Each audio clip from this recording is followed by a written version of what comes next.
Bienvenue à Virage, bien content de vous retrouver. Aujourd'hui à l'émission, nous allons vous parler du Subaru WRX version STI. On va aussi parler du salon des véhicules électriques.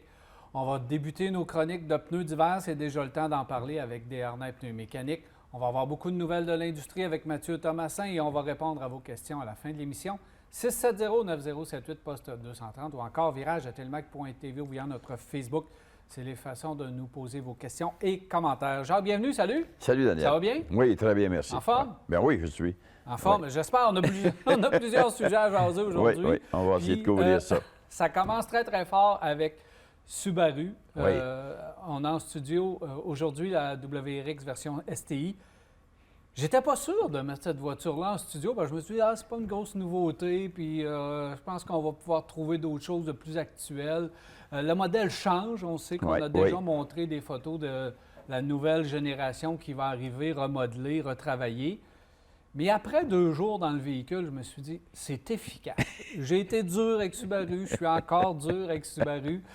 Mais cette version-ci, 310 chevaux, c'est pas de la puissance à outrance, mais c'est de la puissance qu'on peut bien exploiter dans ce véhicule. Oui, absolument. Moi, je me souviens que lorsqu'on a présenté ce véhicule-là, les premières STI, j'avais été invité sur un voyage de Subaru où on nous emmenait dans une région où on pouvait vraiment sortir ce qu'il y avait dans le ventre de ce véhicule-là. Et 300 chevaux, à l'époque, on trouvait ça bien, bien excitant. Je ne sais pas comment ça se fait que 310, c'était encore moins excitant que ça l'était à l'époque. Mais c'est un véhicule qui est bien balancé. C'est un véhicule qui se prend bien en main. Et moi, ce que j'aime, c'est qu'au niveau de traction, ce véhicule-là donne du plaisir, une affaire incroyable. On a une impression de solidité. Il me semble que c'est un véhicule qui ne brise pas. Alors, tu peux pousser dedans, tu peux t'amuser et tu vas te faire plaisir en démon. S'il y a quelque chose que j'aime pas sur le véhicule, c'est l'aileron arrière. Je trouve qu'il prend vraiment de la place puis il attire vraiment l'attention. Est-ce qu'on a besoin d'un aileron comme ça sur la route de tous les jours? Absolument pas. Mais ils ont jugé que lorsque tu voulais rouler à haute vitesse, que ça pouvait justement te permettre de coller davantage. Mais je pense que la façon dont ils l'ont ajusté, il est assez neutre, qu'il ne donnera pas vraiment de poids sur le véhicule. Absolument pas. Puis au moins, on peut le dire à Subaru, tu as l'option de ne pas l'avoir. C'est ça, donc, absolument. Tu peux choisir de ne pas l'avoir ou de l'avoir. Ouais. Ça revient à ton choix. Plusieurs choses. D'abord, le confort des sièges Recaro à l'intérieur, c'est vraiment là, aucun mot à dire. Position de conduite, transmission qui est agréable, changer vitesse, c'est facile à faire. Bon, l'aménagement intérieur, c'est de l'ancienne génération, je ne reviendrai pas là-dessus, mais c'est quand même efficace dans sa dysfonction, si je peux dire. Donc, on peut réussir à s'y retrouver. C'est petit écran qui est beaucoup trop petit pour les véhicules d'aujourd'hui. On est rendu avec des écrans beaucoup plus grands, mais le système s'exploite bien. On peut jouer dans le système et ça fait quand même le travail. Mode de conduite également.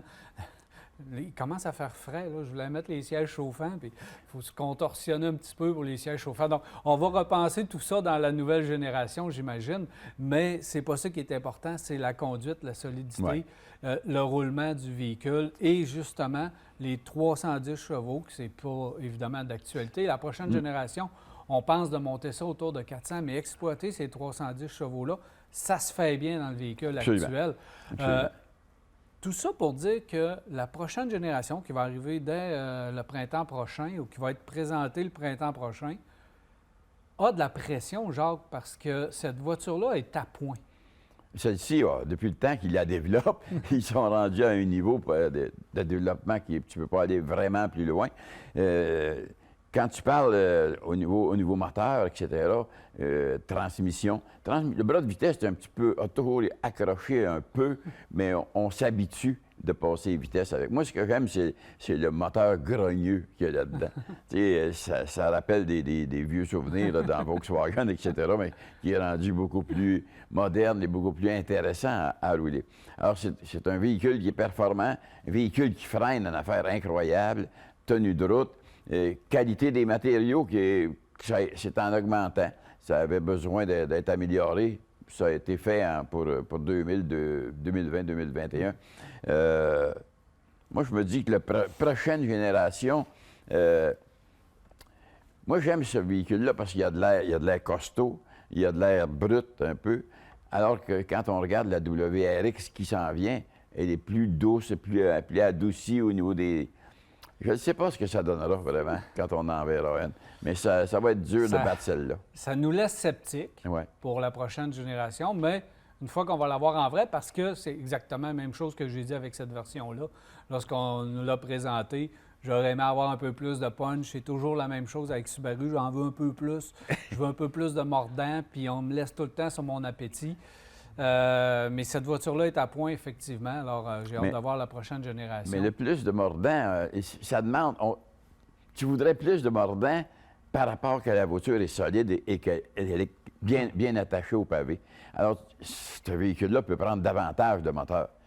Mais si tu roules avec 310 chevaux, promène-toi et puis tu vas avoir du plaisir. Et un conseil, on ne joue pas dans le moteur, les amis. Pas de chip, pas de rien, pas de système d'admission d'air changé pour changer le son, puis on vient débalancer toute l'affaire. On le laisse tel quel, puis on va pouvoir l'avoir longtemps. Ça, c'est ma recommandation pour ce moteur-là.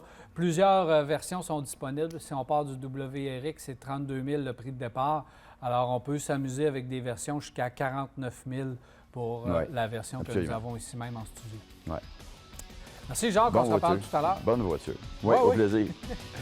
Voilà, on s'arrête et on vous revient rester là.